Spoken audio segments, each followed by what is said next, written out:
Olá, meus amigos de Portel, mais uma vez por aí com o Rubenil, hoje nesse lugar aqui que eu vou fazer umas imagens para vocês verem. Olha aí, ó, nós estamos nesse quintal lindo, maravilhoso aqui, às margens do rio, da Bahia, aqui da Arucará.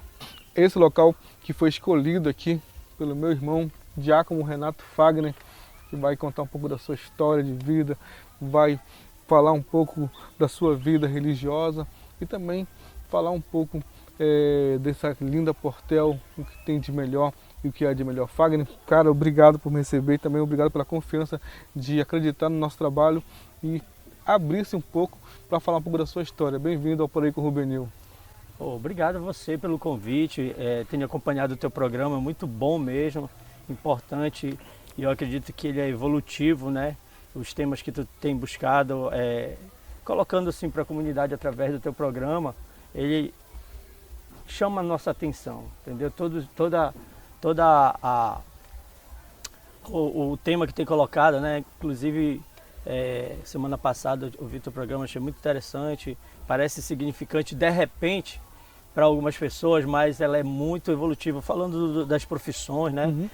Ver a moça lá da maquiagem também naquele programa, achei muito interessante mesmo. O bate-papo, a distração. E para mim foi uma honra ser convidado para estar aqui. Eu quero falar muito sobre o meu testemunho de vida, né? Eu acredito que poucos hoje na cidade de Portel me conhecem. Hoje eu sou Diácono Renato Fagner, mas já foi conhecido como Bagaga, né? Bagaga. Foi conhecido como Bagaga. E eu quero contar para você meu testemunho. O Bagaga não era bem visto, não era bem querido pela sociedade. Então, eu comecei com 8 anos de idade, aos 13 anos, para ser bem exato, em 1994. Lembro que na Copa de 94, na comemoração do tetracampeão, a vitória, né? O tetracampeonato. Você era criança nessa época? Isso. Tinha quantos anos? Eu estava com 13 anos. 13 anos de idade. Hoje você tem quantos anos? Hoje eu estou com 36 anos. Vou completar agora dia 12 de setembro. Só para eu perguntando isso, porque você me sentiu velho agora. Ok, quantos anos você está? Então, dos 8 anos de idade, né, que eu posso dizer, quando eu comecei a me entender já, até os meus 13 anos, eu sempre fui conduzido pela minha avó à igreja, à Assembleia de Deus, tanto em Portel quanto em Belém, né? E foram momentos maravilhosos, né? Eu só pude perceber isso depois que eu retornei para a igreja. Então foram momentos maravilhosos. Mas em 1994 eu decidi não ir mais, já com 13 anos de idade, já um pouco envolvido pelo que acontecia fora da igreja, né? Eu tinha amigos que eram da mesma idade que eu. Na fase de pré-adolescência. Né? Início de pré-adolescência. Portel, a sociedade era mais conservadora, era algo muito bom, né, de se viver.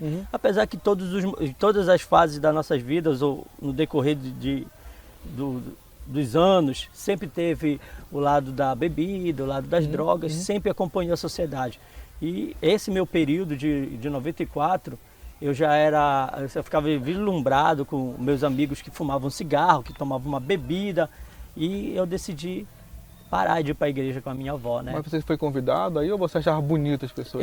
Foi contagiar, me contagiou, eu achei bonito, porque assim, eu volto um pouquinho referente à minha família, né? Eu nasci em berço de pai separado, minha mãe era nova, saiu aqui da cidade de Portel para a cidade de Belém, nova, adolescente para juvenil, e lá ela começou a curtir, também vivia pela noite, fumava maconha, minha mãe era bem maluca. Você chegou a ver sua mãe usar drogas? Inclusive, foi por esse meio que eu nasci, né? Ela tava com meu pai, só que devido à traição do meu pai... Era uma curtição. Era uma curtição. Quando ela se descobriu grávida, então eles ficaram. Só que o meu pai era novo e decidiu curtir, né? E ela soube que ele estava traindo ela. Não quis responsabilidade naquele momento. Ele estava traindo ela, estavam morando junto, né? Aí traiu ela, só que ela não aceitou. Aí se separou. E aí eu já nasci nesse meio de pais separados, sabe? Eu vivia ela vivia na periferia de Belém, muito perigoso lá. E assim eu nasci, sabe? Só que é interessante porque a minha família, era a minha mãe que era assim. A gente chama de ovelha negra, né? Porque o resto da minha família era evangélico, a minha avó, né? Que é mãe da minha mãe. Só que eu nasci nesse ambiente. E o que eu achei interessante é o seguinte, porque quando a minha mãe me teve, já em outro ambiente, já não estava mais com meu pai, então ela decidiu a minha família, ela decidiu me dar. E de alguma forma a família da minha mãe soube e foi lá e me buscou. A família da tua mãe te adotou. Me adotou da mão da minha mãe. Te tomou praticamente. Isso, aí me trouxe para Portel. E aqui me criou em Portel. Eu me criei aqui em Portel, mas anos eu ia para Belém. Tu chegaste a viver quanto tempo com a tua mãe assim? Então, de anos sim, anos não, anos Belém, anos Portel, e ficou em torno de 5, 6 anos ao total com a minha mãe. Uhum. Mas assim, vivia 2 anos aqui, 1 ano lá, 2 anos aqui, outro lá. E o tempo que eu vivia lá, eu convivia com esse ambiente que a gente falou logo no início. A minha mãe fumava maconha, as amigas delas. Era um ambiente totalmente natural, não era escondido. Era um ambiente mais liberto. Mais liberto. Que encanta o jovem naquele período. Né? Eu brincava com meus brinquedos no meio daquela fumaça. Eu acordava de madrugada, saía do quarto onde nós morávamos, ia para a rua, atrás da minha mãe, encontrava ela num bar, bebendo uma cerveja. Isso tinha quantos anos? Eu tinha em torno de 8, 9, 10 anos, entendeu? E é nessas mistura de 2 anos aqui em Portel, 1 ano lá com a minha mãe, entendeu? E aqui em Portel era igreja e lá eu convivia com essa natureza da mamãe assim de malucagem. E aí eu fui crescendo, e é isso que é interessante, cara, porque, tipo assim, este ambiente meu, e vocês vão entender mais à frente, que era um pensamento, mas que depois a gente vai ver que é insignificante esse pensamento, é porque assim, eu achei que eu merecia a liberdade também, porque eu não tinha alguém, o convívio familiar, né, o pai e a mãe. E isso, de certa forma, me revoltou. Tu se sentiu um rebelde sem causa naquele momento, mas não sabia que era um rebelde sem causa também. Exatamente. Isso vem com o tempo que tu vai... É o convívio, cara. Hoje a gente vê muitos adolescentes e jovens, mas adolescente hoje até, né, criança já, que começa a se rebelar por essa situação. Tu tinha aquele ambiente, né? Tu vai lá, tu vê aquela liberdade que tu sai, fala o que tu quer. Chega aqui e tem aquela educação rígida. Igreja, casa, igreja, não pode isso, não pode aquilo. E isso o jovem acaba se encantando aquele encanto, aquele falso encanto, aquela falsa beleza do demônio que a gente falava, vinha comentando aqui, estava comentando aqui em off, né? Aí, 8 anos, cara. 8 anos. Quando tu tem contato assim direto, já estava tendo, mas quando tu experimenta assim, de fato. Então, interessante isso que tu falou sobre essa revolta que tem dado também hoje ainda, e já é um conselho que eu dou para de repente um adolescente, um jovem que está com convívio familiar em que os pais estão separados, cara. Eu preciso deixar isso para você, mano.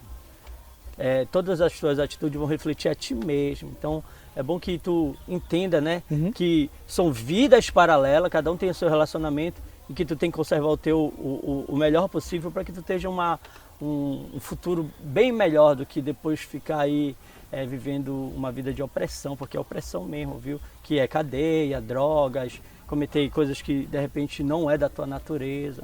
E aí, cara, com meus 13 anos de idade, né?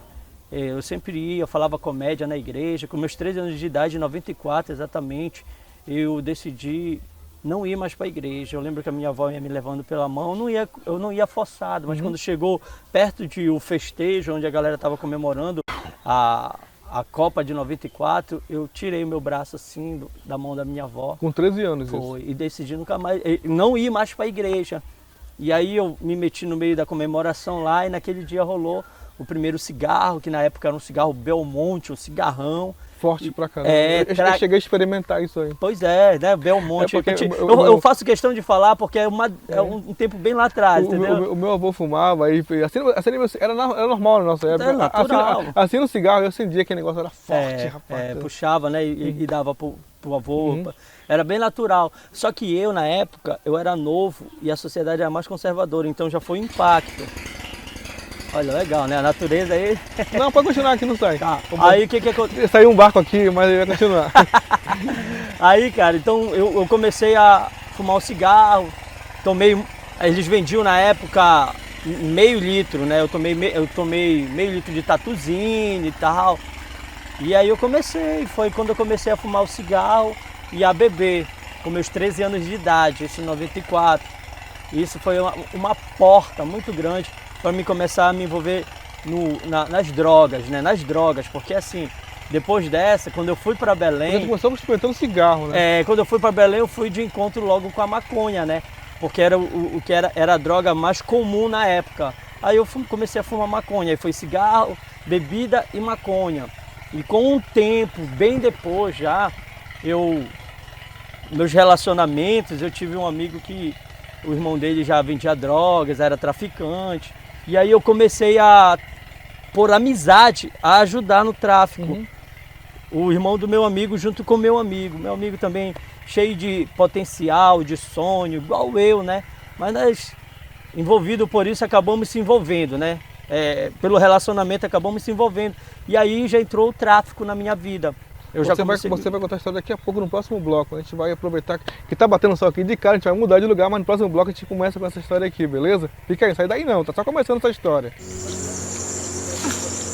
Da união entre sabor, natureza e propósito, nasceu a Aui Superfoods, que produz sorbetes com receitas livres de saborizantes e açúcar, feitas com frutas altamente nutritivas. A Aui valoriza a sociobiodiversidade da Amazônia, com foco na regeneração e conservação da floresta.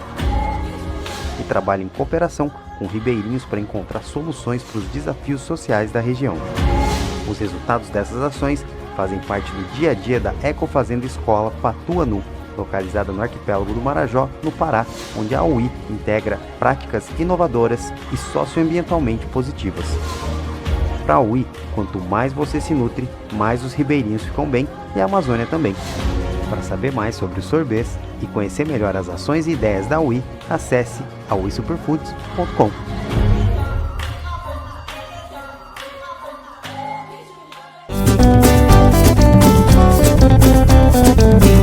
Eu vou te mostrar o calor Marajoara, minha terra, minha gente, onde o carimbó não para. Esse é meu paraíso, essa é minha Portel, lugar de gente bonita, meu pedacinho do céu.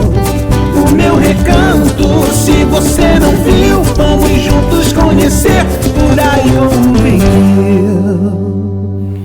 Muito bem, estamos de volta aqui. Por aí com o Rubernil, a natureza nos obrigou a mudar de lugar. Estamos aqui, o sol começou a esquentar, estamos no final de tarde aqui no sábado. Não, hoje é segunda-feira, estou gravando uma segunda-feira, o programa vai lá no sábado. E eu estou aqui com o Renato. Renato, aí você começou a me falar no último bloco que você começou a traficar, a começar a ajudar a traficar. Isso, exatamente. Isso começou com quantos anos, Renato? Então, já foi por meus foi 15 anos. 15 anos eu comecei a me envolver no trabalho de tráfico, né? E é muito proveitoso. A maioria dos traficantes usam os adolescentes justamente por causa da idade, né? Dentro do Código Penal, eles têm muito privilégio, então por isso eles acabam utilizando muito adolescente, pré-adolescente nesse trabalho. E aí foi mais uma atividade na minha vida que eu já fui trilhando, né? Já estava com cigarro, bebida, maconha e agora era traficante, mas não utilizava desse tipo de droga que era traficado, que é a pasta base, chamada de cocaína, né? A pasta base da cocaína. E eu não utilizava e não tinha nenhum tipo de curiosidade, cara. Mas aí um dia, meu amigo, né, a qual eu tinha maior admiração dele, porque ele era uma pessoa com uma idade que também já fumava, tinha todo uma autenticidade, ninguém segurava ele, ele não era rebelde, era uma coisa natural, sabe? Ele fumava, bebia e pronto. Eu achava isso bacana. Eu achava isso bacana. Quando você gosta de cara, a liberdade, Então eu já tinha ele como um teu herói, teu espelho. Exatamente, sabe? Tipo um herói mesmo, porque o que ele falava para mim era X. Só que a questão do uso mesmo da cocaína ou do crack, da pasta, eu fui mais relutante. Foi ele que começou a me convidar e tal, me influenciar, porque ele via que por eu ter uma confiança muito grande na mão do traficante, ele seria o cara ideal para que ele viesse usar droga. É fácil, ele sabia que eu ia me viciar, né? Ele sabia que eu ia me viciar. A ideia era te viciar. Era me viciar. E insistentemente ele conseguiu, né? Ele conseguiu. Foi incrível que a primeira vez, Juvenil, que eu decidi usar droga junto com ele, eu fui lá, como eu guardava a droga do traficante, eu fui lá, peguei uma quantidade, no caso era 10 quantidades que eu peguei e fui fumar. Cara, eu me viciei de primeira mesmo, viciei, o negócio me envolveu, tanto foi que nós utilizamos 5, aí 5 falei pra ele, olha, toma e guarda. Guarda porque a gente vai usar... O pó da cocaína. A cocaína pasta, era uma pasta. Nossa. Foi. Aí eu falo, toma as 5 e guarda para que a gente utilize amanhã. Tá bom. Eu falo, olha, eu não vou nem ver que é para te guardar. Aí eu virei as costas, mas eu já estava viciado que eu fiquei observando. Tu mandaste esconder, batia não vir, batia não pegar depois. Né? Para não pegar, para que ele não tivesse nenhum tipo de desconfiança de mim.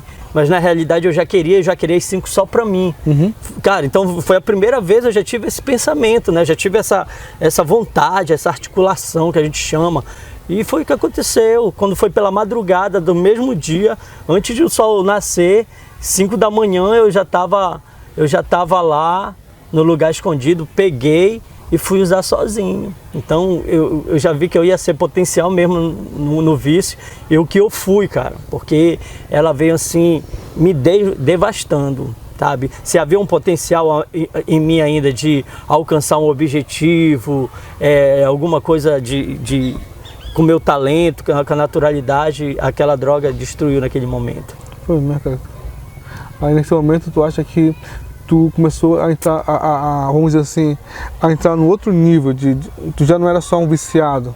Exatamente, cara, aí foi a virada, né, porque assim, o ambiente da droga em si, ela já te leva para um mundo chamado o mundo do crime, né, e o crime não é só roubo, o crime ele é articulação, ele é envolvimento, ele é grupo, ele é conjunto, e com esse meu convívio em Belém, e na época da pinchação, eu virei pinchador, eu virei...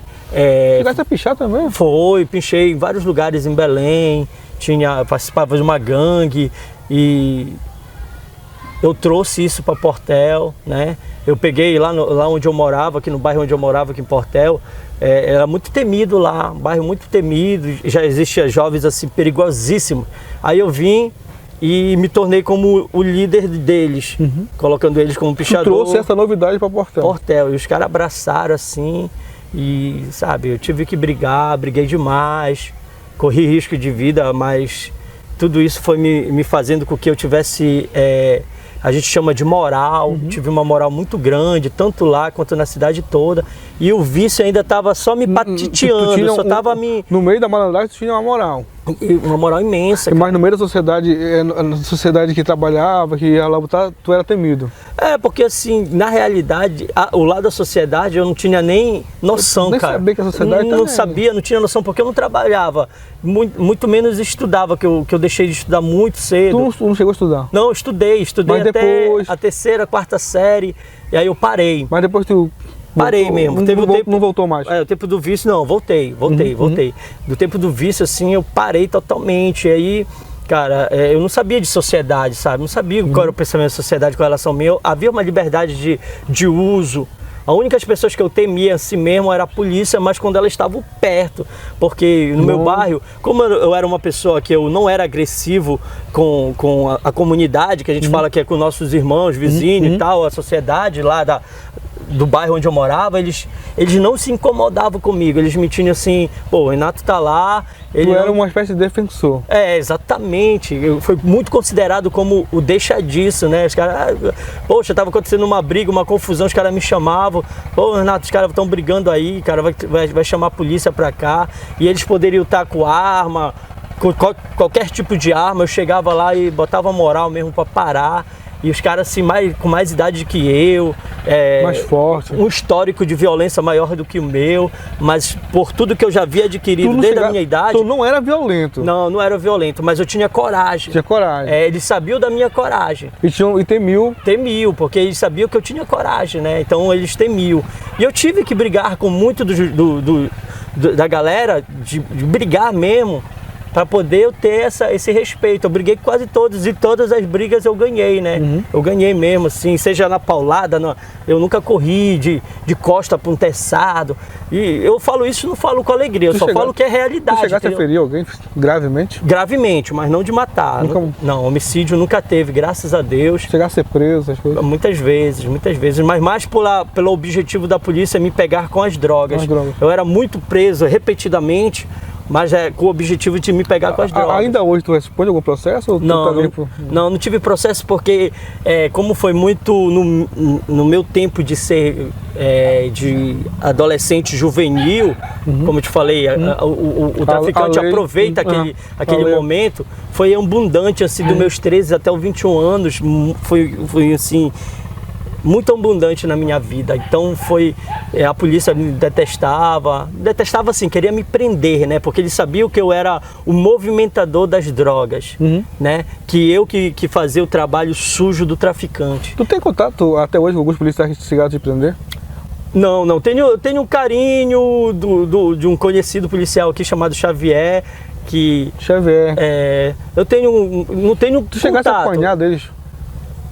Bem pouco, porque assim, o traficante ele conhece o artigo, né? E ele coloca logo diante da situação. A polícia vê, olha, o artigo assim, eu conheço minha Tu ia com esse papo, você é meu direito? E também os traficantes todos. Eu fiz viagem para Belém, eu trouxe quantidades imensas de drogas. Em Belém eu fiz viagens assim com drogas assim dentro da cidade de Belém. Tu fosse mula também? Muito, demais. E aí, irmão? O cachorro tá atacando aqui, as pessoas passando aqui, chamando aqui. É um porto aqui, as pessoas estão encostando. Vamos aproveitar já para o intervalo começando, daqui a pouco a gente volta conversando com esse papo que está rendendo bastante. Da união entre sabor, natureza e propósito, nasceu a Aui Superfoods, que produz sorbetes com receitas livres de saborizantes e açúcar, feitas com frutas altamente nutritivas. A Aui valoriza a sociobiodiversidade da Amazônia com foco na regeneração e conservação da floresta. E trabalha em cooperação com ribeirinhos para encontrar soluções para os desafios sociais da região. Os resultados dessas ações fazem parte do dia a dia da Ecofazenda Escola Patuanu, localizada no arquipélago do Marajó, no Pará, onde a Aui integra práticas inovadoras e socioambientalmente positivas. Para a Aui, quanto mais você se nutre, mais os ribeirinhos ficam bem e a Amazônia também. Para saber mais sobre os sorbetes e conhecer melhor as ações e ideias da Aui, acesse auisuperfoods.com.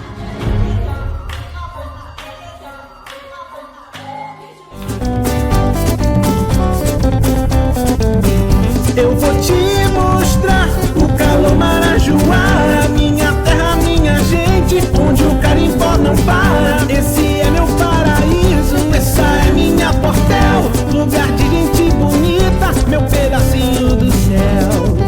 O meu recanto, se você não viu, vamos juntos conhecer, por aí como eu. Muito bem, de volta por aí com o Rubenil, hoje falando aqui com o Renato, esse homem de Deus, mas que podemos dizer assim, já deu muita cabeçada no passado, né, Renato?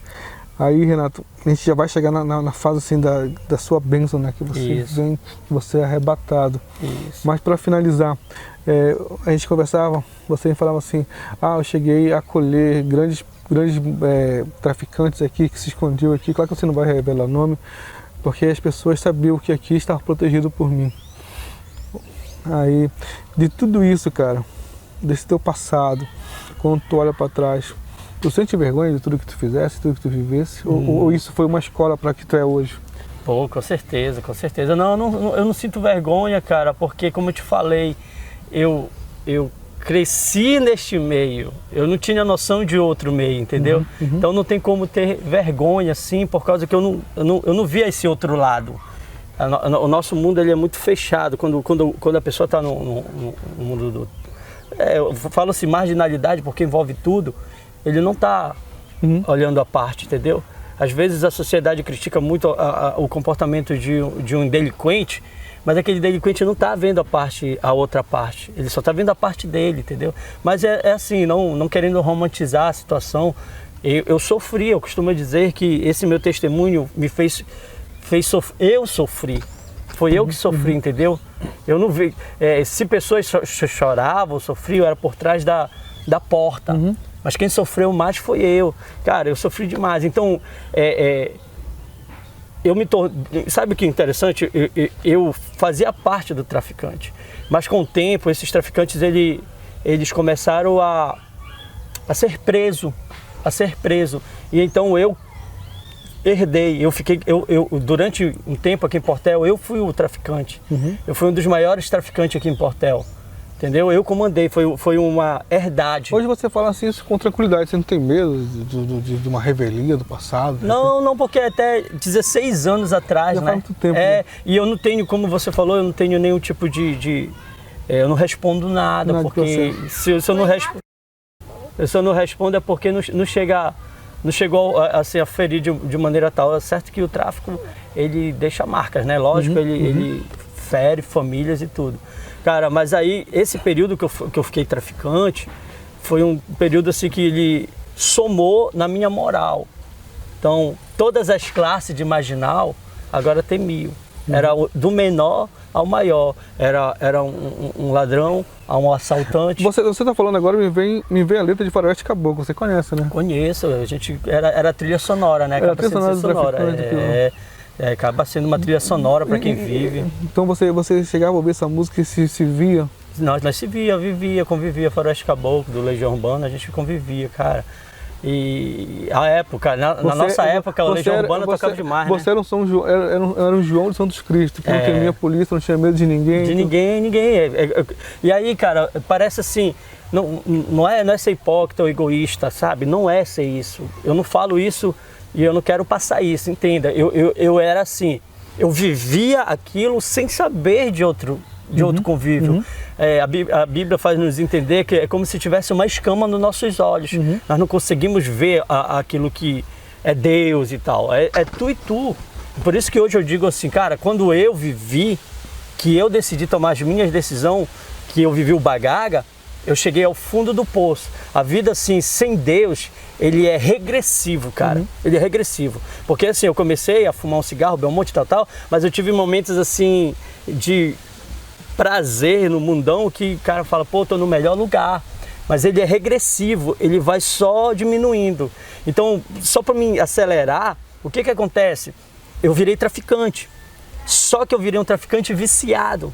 Que é a pior coisa, porque tu já não consegue ter o compromisso com as pessoas que te fornece e tal. Agora o risco de vida já passou a fazer parte da minha vida. Fora que a moral que as pessoas tinham comigo já não existe mais, porque há um cara que já está em decadência. Eu estava em decadência física, de palavra. As pessoas, eu mesmo já não chegava, olha, para com isso, para com aquilo, porque eu já não tinha mais essa força, eu já queria saber só de drogas. Ou seja, né, vou dar uma de ator aqui, antes tu chegar com pessoas, não pode isso e tudo mais.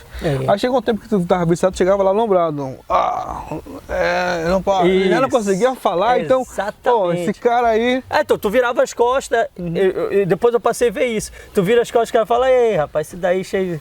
Querem fazer, sai daí, sabe? Eu tô falando em gira também, mais ou menos como eles falam. Sai daí, rapaz, sai daí, tudo... É porque muito jovem que tá nesse mundo agora vai assistir esse programa. Com certeza vai ver assim, esse cara aí tá falando...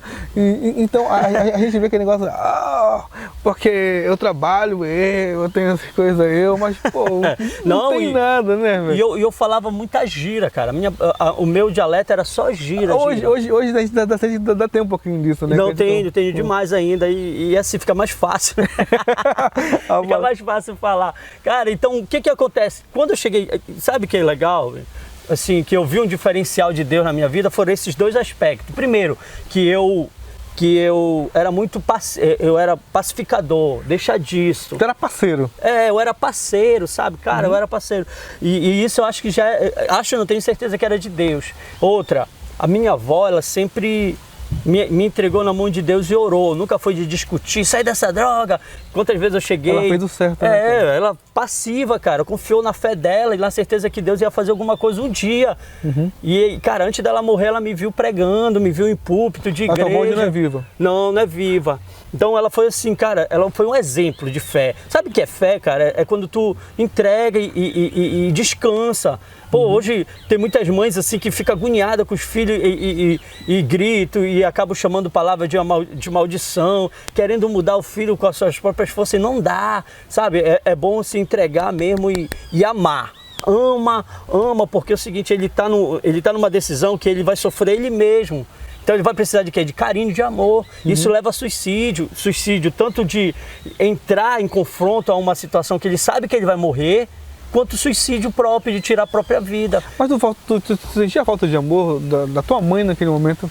Não, eu acho que isso levou a falta de amor da tua mãe. Na realidade... Porque tu tinha amor da avó, né? Mas eu... Fala que amor de avó é 2 vezes mais que mãe, né? É verdade mesmo, cara. Tá louca, minha avó era tudo de bom. Ainda. Não, mas assim, dentro daquilo que eu te falo, o amor é paralelo ainda, sabe? A gente não convivia. Cara, tanto que, olha só, só pra mim chegar a esse ponto aqui, cara. Ó, eu comecei a me viciar, as pessoas ficaram longe de mim e eu fiquei oprimido, triste, porque eu já não tinha mais força para reagir. É importante salientar que durante o período dos vícios e tal, eu voltei a estudar. Eu terminei o ensino médio. Eu teve um amigo pastor, que hoje é meu amigo também, que ele me viu na sala de aula, depois ele me viu como evangélico, ele ficava me olhando, eu estava numa tarde assim, numa noite reunida, ele estava me olhando, aí os meus amigos jovens e tal da igreja olharam e falaram assim para ele: por que o senhor está olhando pro Renato? Ele falou: rapaz, eu estudei com o Renato. Só Jesus na vida do Renato. Era cabeludo, calça rasgada, assim, e lá embaixo. Esse modismo é estilo mesmo de vida, hein? aquilo que nós estávamos falando em off, sabe, cara? Existe. E as tatuagens? Tu esconde tatuagens? Não escondo, não mas. Não tem como, né? A história da tatuagem é bem doida. Eu escolhi, diz que é o melhor tatuador, mas quando medo de agulha, que a minha família sabe que tem medo de injeção, essas coisas e tal. Tu já fosse vacinado? Já fui. Graças a Deus. Muita luta. Já tomou a segunda dose? Muita luta, foi. Já tá tudo ok, 100%. Era pra gente ter gravado esse momento, vamos mostrar Não, minha esposa ficou assim porque a minha esposa, graças a Deus, ela trabalha muito com divulgação, status, essas coisas. Eu falo: não, por favor, faça isso não. Renato, o papo tá bom, a gente vai pra mais um bloco. O Juninho deixou a gente fazer mais um bloco, a gente vai pra começar já volta pra mostrar a transformação do Renato. Tá bom, gente? Demais. Fica aí, sai daí não. Da união entre sabor, natureza e propósito, nasceu a Aui Superfoods, que produz sorbetes com receitas livres de saborizantes e açúcar, feitas com frutas altamente nutritivas. A Aui valoriza a sociobiodiversidade da Amazônia, com foco na regeneração e conservação da floresta, e trabalha em cooperação com ribeirinhos para encontrar soluções para os desafios sociais da região. Os resultados dessas ações fazem parte do dia a dia da Ecofazenda Escola Patuanu, localizada no arquipélago do Marajó, no Pará, onde a Aui integra práticas inovadoras e socioambientalmente positivas. Para a Aui, quanto mais você se nutre, mais os ribeirinhos ficam bem e a Amazônia também. Para saber mais sobre os sorbetes e conhecer melhor as ações e ideias da Aui, acesse auisuperfoods.com.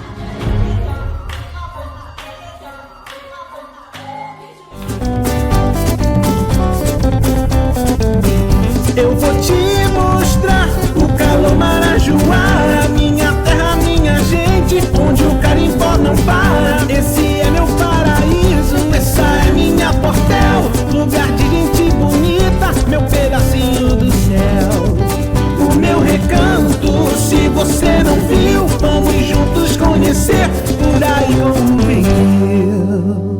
Por aí com o Rubenil de volta, falando aqui com o irmão Renato Fagner, essa bênção que é o Renato. Aprendi isso tanto convivendo com vocês, essa benção que tu és. As pessoas entenderem. As pessoas, sabe que a pessoa me pergunta? Rubenil, tu conhece tantas pessoas, tu conhece pessoas que são artistas plásticos, não sei o quê.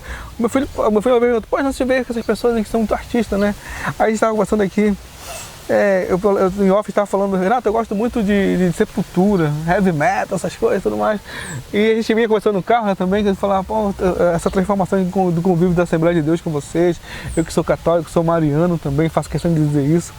E a gente, foi uma surpresa, né, que a gente estava junto aqui fazendo umas fotos da tua filha, né? Isso. Da tua filha, aí a gente estava conversando lá. Eu também sou meio MacGyver, não faltou faca para cortar com uma. Não é que eu vou dar um jeito.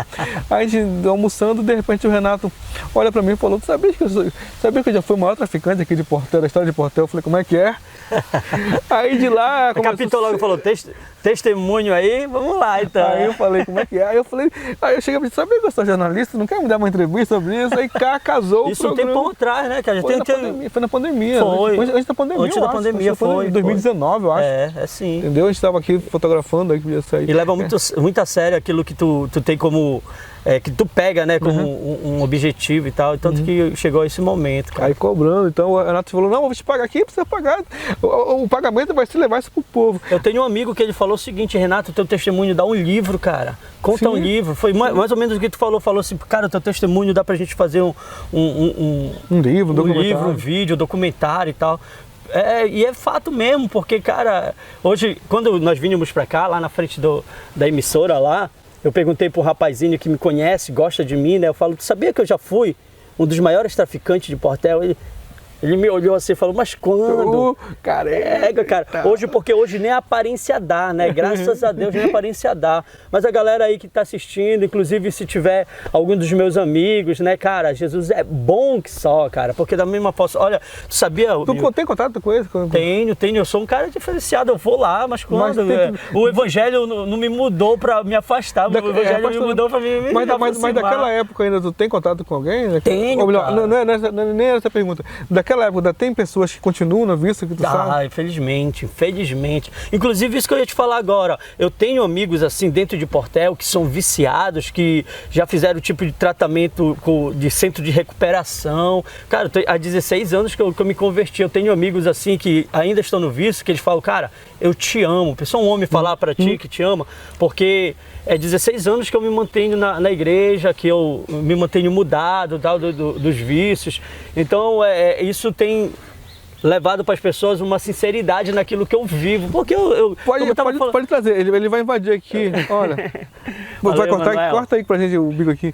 Ó, que chegou aqui, ó. Isso que é legal a gente fazer esses programas aqui. Vai continuar, irmão. Tá, pois é, cara. Então, amigos assim que ainda estão no vício, que falam: pô, cara, eu te amo por causa da minha continuidade, né? Servindo a Deus, longe das drogas, graças a Deus.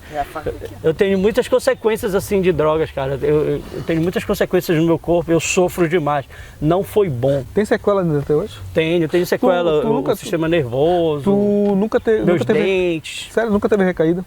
Não, nunca tive recaída. Nem tem medo? Até não, pois é, não é medo, assim, mas eu sei que eu posso cair. Entendeu? Tive momentos assim que a mistura da quiboa com o sabão lá na cozinha me trouxe aquele cheiro, sabe? E tive situações assim que eu vi meu amigo trilhado, que me veio lembrança dos meus momentos, que não me entusiasmou, mas acaba trazendo, dizendo: olha, tu foi um viciado. Mas eu não tenho medo, não. Cara, quando eu decidi mudar foi quando eu gritei, né? Porque não é nada fácil. E aí que eu quero chegar, cara. É tão Jesus a solução, que, como eu estava falando, esses meus amigos, eles, os familiares dele tinham condição, sabe? Foram para centro de recuperação e tudo, e até hoje ainda estão no mundo das drogas. Eu orava a Deus falando: Deus, por que não dá certo para esse, para aquele? Mas no teu caso, tu era pessoa de classe média alta? Mas... Não, sempre foi de classe média baixa mesmo, sabe? Mas a minha família é tudo evangélica, só isso, assim, tipo, diante da sociedade não atrapalhava. Tu era a ovelha negra, a vergonha da família, tu chega a se sentir assim? Porque assim, nós tivemos uma perca de um primo nosso que nós amávamos muito, no mundão doido, que foi consequência. Aquilo também, ele nos influenciou muito, tanto eu quanto outro primo meu, a endoidar também. Ficamos um tempo assim bem doido mesmo por causa da perca dele. Ela nos prejudicou na mente, assim, fez eu me jogar mesmo no tristeza, mundão. Né? A tristeza da perca. E aí, cara... É uma tristeza revés, né? Revés, cara. Tempo de finada, essas coisas, eu tava bêbado, eu não tinha um momento especial mais na vida mesmo. Tanto Vou que curtir quando, pra- cara... vou curtir por aí. É, O cara já sim. morreu mesmo, tá Sim, lá no sim. túmulo, vou curtir a vida que eu tô vivo, esse pensamento. É por ele e tal, é por ele, sabe? Querer honrar nome e essas coisas e tal. Então eu sofri demais, cara, eu sofri demais. E quando eu cheguei no fundo do poço que eu falo, é que eu já não era mais traficante. Eu virei só viciado. Então olha só a lista. Fumava cigarro, bebia cachaça mesmo. Fumava maconha, cheirava cola, cheirava pó, fumava pasta. Tudo isso eu fazia ao mesmo tempo. Tu misturava tudo isso, fazia aquele coquetel molotóxico. Eu não podia ficar 3 minutos sem um tóxico dentro de mim. Eu tinha que estar... Não é que fosse tudo ao mesmo tempo, mas se eu não tivesse um alcance, eu fazia outro. A bebida, sim, ela era trilha sonora, tipo, tava faltando um outro, mas a cachaça tava aqui, amassada. Eu dormia pela rua, eu tava dormindo pelas esquinas, pela beira de frente do cemitério e tal. Chegava nos dias pra minha mãe dizendo, olha, vai lá, o rapaz tá dormindo lá, tá jogado. Eu dormia mesmo. Chegasse a roubar pra consumir teu vício? Não, cara, nunca cheguei a roubar, por causa justamente do meu relacionamento, do meu potencial. Eu, com certeza absoluta, vivia do roubo dos outros, né? As pessoas roubavam e eu, com certeza, pela articulação, pelo entendimento, envolvimento, eu acabava tendo Mas tu era aquele benefício. cara assim, meio arrumado, andava com roupa de marca, essas coisas? Ou era relaxado? Porque eu nunca consegui, na realidade, né? Sempre quis ser o melhor, mas nunca consegui. Agora sim... Olha agora a minha roupa, era um shortzinho róseo da Nike que tava rasgando e um crucifixo que eu tinha mó fé nele, aquele cara. grandãozão, tal. Sabe esse crucifixo que é de madeirazinho, assim, bacana? Tal. Cara, ele era a minha fé. Era a minha fé, sabe? Parece que o mundo desabava, mas aquilo me protegia. Então, Será que de repente protegia, né? era espiritual, cara. Foi isso que me alimentou, né? Que fez eu acreditar, mas era sem dúvida. Aquilo ali é uma devoção a Jesus, cara. Então, já era, né? Ele tava te chamando, né? Então aí chegou o teu tinha dia. isso na minha vida. Pô, Aí chegou o meu dia, cara. teu chamado. Aí eu comecei, quando foi um dia, eu tava no quarto da minha casa. Eu tinha vendido uma das últimas coisas que tinha de valor em casa, que era um... Tu chegasse a vender coisa da tua casa? De casa eu vendia tudo, cara. Minha família não tinha domínio. O objeto mais valioso que você vendeu na tua casa? Tudo. Geladeira, televisão, essas coisas. Sério, velho? Tudo. Minha família não tinha domínio, né, Mas como cara? tu conseguia tirar essas coisas? Televisão, geladeira, cara, de casa? eu falava, no meu tempo do vício mesmo, que já foi, graças a Deus, nos últimos momentos, eu no mundão, eu falava, cara, eu quero usar droga. Aí, aquilo que eu te falei, eles eram tão de Eu fé... gritava, eu quero usar e me dá essa... Vou levar. Cara, olha só o que aconteceu. Eu com 40 centavos, a droga era R$10 na época, eu com 40 centavos, eu fui na casa do traficante, ou da traficante, e eu comecei a falar pra ela o seguinte, eu quero uma droga. Ela falou, tu quer fazer graça, né, com 40 centavos para R$10, eu falo, eu quero uma droga. Eu comecei a gritar, me dá, me dá, me dá. E era de madrugada assim, os pessoal começaram a olhar, eu, me dá, por favor, me dá. E tu não tava drogado, tu tava sóbrio nisso. Sóbrio quase nunca, né? Sóbrio nunca, né? Quase nunca. Eu tava bebido, eu tava alguma coisa. Aí me desesperei mesmo lá na frente, para ela não causar mais escândalo, ela falou, toma. Ela me deu. Então, isso daí para te ver mais ou menos do que eu era capaz, menos roubar, cara. Assim, roubar não foi algo natural na minha vida. Eu nunca roubei porque nunca vi oportunidade. E aconteceu até lá no início, uma coisa engraçada com relação ao roubo. Eu andava com os meninos que roubavam, eles eram lá da beira e roubavam rapidinho assim, tchá. Aí eu vendia, eles vendiam, eu articulava, né? Quando foi um dia, ele falou, ó, tá na hora de ele roubar também, mano, não sei o quê. Eu falo, cara, mas logo eu, brother, eu não tenho isso. Aí pressionaram, porque eu só me dava bem, né, com o roubo deles e tal, me pressionaram. Aí eu falo, tá bom, onde é? Aí eles mostraram bem ali, era uma loja de roupa e bem na frente existia aquelas caixas quadradas assim, com um bocado de roupa. Ou cueca, ou short e tal. Eu falo, cara, como é que eu vou fazer? Aí eu fechei os olhos assim, corri na calçada e meti a mão lá no coisa da roupa, peguei, corri tanto, quando chegou lá era um shortão vermelho, feio short. Aí começaram a me apelidar de vermelhão. Aí eu acho que eles entenderam, roubo não é pra esse cara não. Agora chegando assim, mano, aí tu... Aí, cara, então eu tava no vício. E nessas 2 noites que eu cheguei a Deus, eu falei, cara, eu bolei a droga, um cenário feião, casa vazia, eu no meu quarto, não sei, o pessoal tava chorando lá, eu não sabia, atrás das portas. E aí antes de eu acender a droga, de repente veio uma bíbliazinha de capa azul no meu lado, tava lá, eu falo, cara, peguei assim, abri ela assim, eu falo, cara, tem muita letra aqui. Mas eu sei que tu tem poder para me tirar dessa vida. Deixei lá e... Tu não sabia ler nessa época? Não, eu não dava tempo, né? Não. Aí eu tava com a droga lá, ansioso pra fumar, eu só falei, esse cara tem muita letra aqui, que era a bíbliazinha. Mas eu sei que tem poder pra me tirar dessa vida. Aí fui, fumei, aí pulava o segundo andar de casa, ficava a madrugada toda, só com o efeito daquela droga, porque eu só vivia já com o efeito da droga. Eu via assim o cachorro, eu via o redemoinho da noite, eu ficava a madrugada toda. Aí eu dormia com aquilo, voltava já querendo fumar de novo. E quando foi na outra noite de novo, e aí no amanhecer dessa segunda noite, a minha mãe falou, tu quer ir para Belém? Aí eu falo, cara, nem parece que a senhora me ama, quer que eu vá para Belém, sabe que lá que eu vou me matar mesmo nas drogas. A tua avó na época? Não, a minha mãe, ela já estava aqui. Em Portel, já estava aqui em Portel. Nem parece que já me ama, sabe que eu vou para lá que eu vou morrer mesmo. Mas de manhã me deu um desejo de ir, eu falo, tá, eu quero ir. Eu tinha o cabelo assim atrás das minhas costas, assim, ele é bem grande meu cabelo, sabe? Eu curtia de tudo, de som e tal, aquilo que eu te falei. E aí ela me deu a passagem, eu comprei mais uma droga e tal, fui no barco bebendo, usando droga, e cheguei lá, de manhã eu comecei a usar droga lá na esquina com o pessoal, que a gente chamava de ponte, que é lá no Cotuduba, no Guamá, comecei a usar droga aqui só lá, e voltei para minha casa lá, que eu tava, meio-dia. Aí eu tô assistindo, mês de julho é o mês do rock, aniversário do rock. Aí eu tô assistindo a MTV, que era um canal anti-aberto, eu tava assistindo lá o rock. Festava, eu te vi. É. Aí eu tava assistindo, olhando e tal, muito clipe. E de repente me veio a lembrança daquele meu pedido lá na noite, sabe? Dos meus problemas e tal, dos meus vícios. E aí eu de repente me deu vontade de mudar de canal. Eu tô mudando de canal, me veio esses pensamentos, teus problemas em Portel. E aí caiu no canal evangélico lá enquanto eu pensava. Eu parei de apertar o controle e caiu no canal evangélico lá na TV que eu estava assistindo. Aí a mulher disse, olha, teus problemas só Jesus pode resolver. E de repente entrou no quarto assim um sentimento de esperança, de alegria, sabe? Coisa doida que, como eu te falei, nunca fez parte do nosso dia a dia, do meu dia a dia. E aí eu, cara, que loucura e tal, feliz, com esperança. Eu falo, esperança. Só que eu achava muito doido que eu nunca tinha vivido aquilo, velho. Eu nunca tinha vivido, desde a minha infância, eu nunca tinha vivido esperança, assim. Um negócio que é modo que vai acontecer, sabe? Eu falo, tá doido. Eu comecei a chorar, chorei. Só que a minha cabeça tava nas drogas que ainda tava lá embaixo, que a casa era de 2 andares e tal.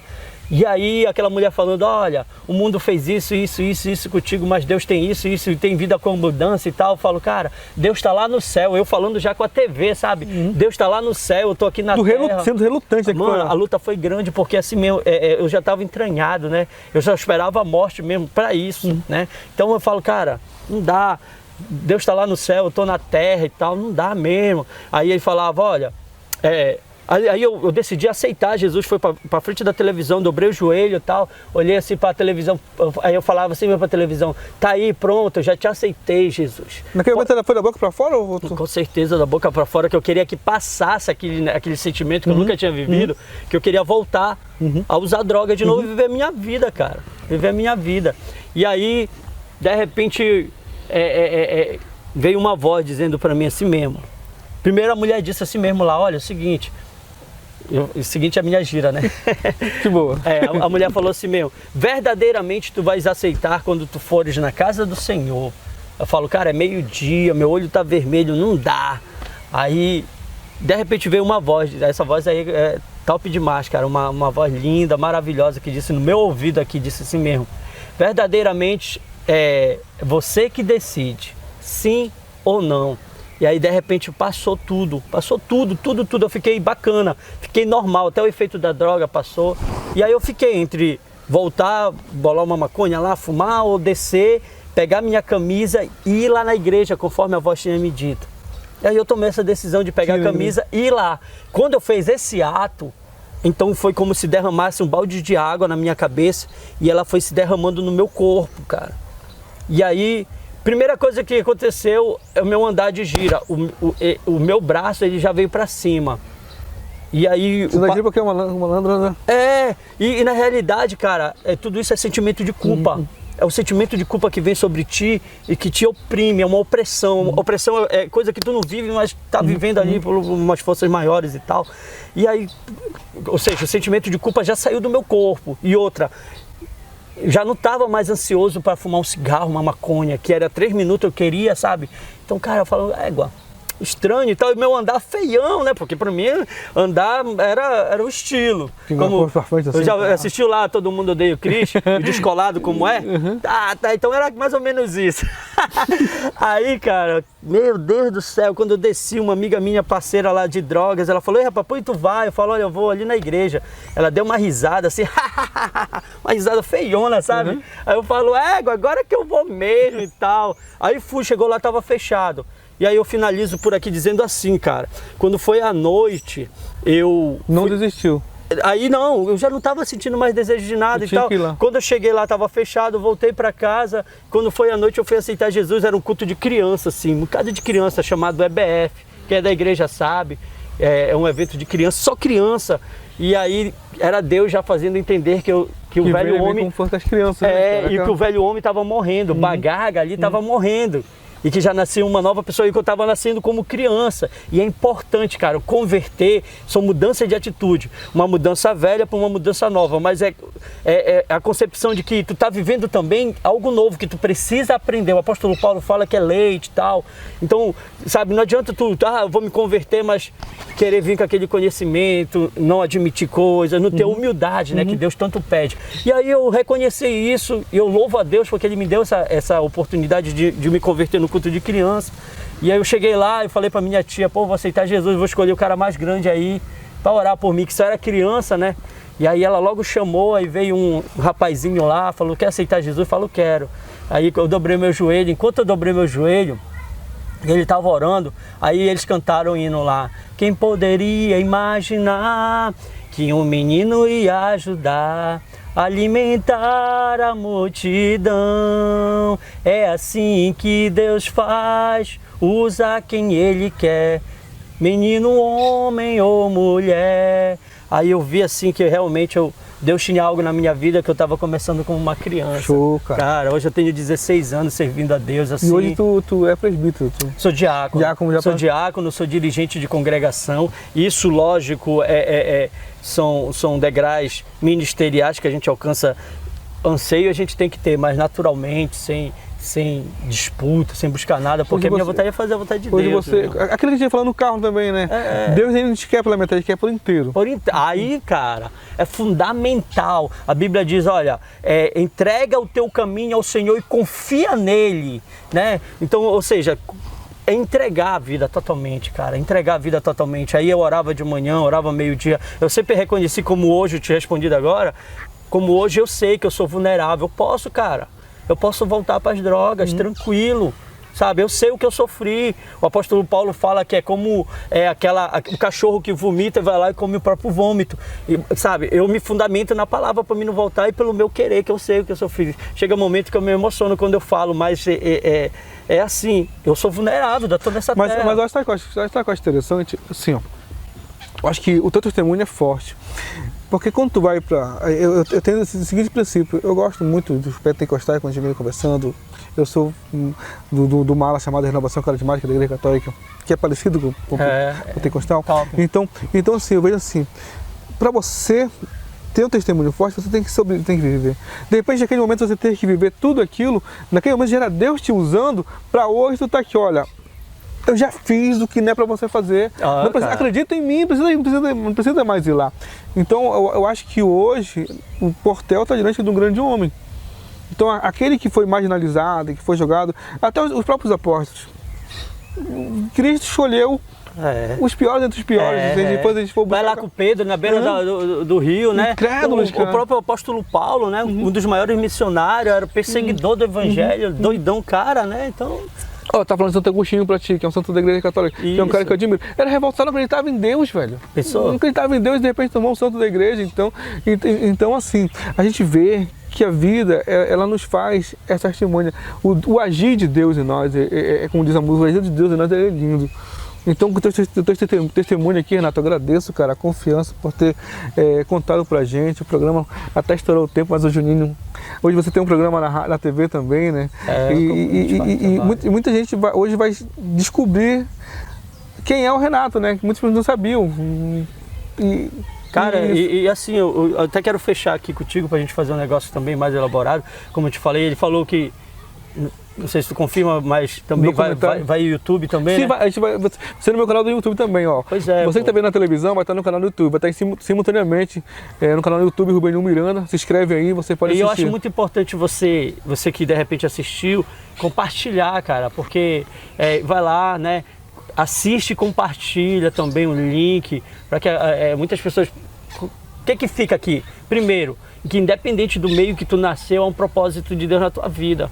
E não culpa, cara, o teu meio, né? Acredita que tu nasceu com potencial e para Deus te abençoar. Aquilo que o Benil falou agora, em vez de tu passar, já pega, cara. Tem algo que está sendo gravado aqui, como ele falou, Deus permitiu que eu passasse por isso para que hoje eu estivesse aqui transmitindo isso. Então não vive isso, porque não é bacana, é sofrimento mesmo, sabe? O tempo é pouco, mas eu pude passar alguma coisa daquilo que tem mais profundidade do que eu vivi, cara. Madrugadas e sofrimento, lágrimas e dor, perca, amigos que morreram assassinados na minha frente, e que poderia ser eu, e eu tive que carregar, pessoas que eu amo até hoje, amigo de loucura que foi embora, e tem muitos ainda que estão sofrendo aí, que querem alcançar isso, que ainda não entenderam. Eu perguntava para Deus, por que não acontece com ele, com aquele? Aí Deus me fez entender um dia, depois de muito tempo eu orando, ele fez entender que tem que ser de coração, né? Como o Rubenil falou naquela hora que eu estava falando, ele perguntou assim, foi pela emoção? Foi, cara. Muitas vezes as pessoas procuram uma religião, procuram a igreja, seja católica, seja evangélica, seja qualquer outra igreja, porque como eu falei para o Rubenil, quando eu, certo momento, eu procurei um refúgio espiritual, eu fui em várias igrejas, então sempre vai ter esse momento. Quando você decidir, entrega totalmente. Não vai pela emoção, cara. Entrega, porque todo o teu conhecimento do mundo não vale nada sem o conhecimento de Deus. Então Deus abençoe aí, e Deus abençoe mesmo. Renato, finalizar, vamos brindar então. Bora! Com água de coco aqui. Oxa. Até o próximo sábado. Obrigado, gente. Tchau, tchau. Tchau. Da união entre sabor, natureza e propósito, nasceu a Aui Superfoods, que produz sorbets com receitas livres de saborizantes e açúcar, feitas com frutas altamente nutritivas. A Aui valoriza a sociobiodiversidade da Amazônia, com foco na regeneração e conservação da floresta. E trabalha em cooperação com ribeirinhos para encontrar soluções para os desafios sociais da região. Os resultados dessas ações fazem parte do dia a dia da Ecofazenda Escola Patuanu, localizada no arquipélago do Marajó, no Pará, onde a Aui integra práticas inovadoras e socioambientalmente positivas. Para a Aui, quanto mais você se nutre, mais os ribeirinhos ficam bem e a Amazônia também. Para saber mais sobre os sorbets e conhecer melhor as ações e ideias da Aui, acesse auisuperfoods.com.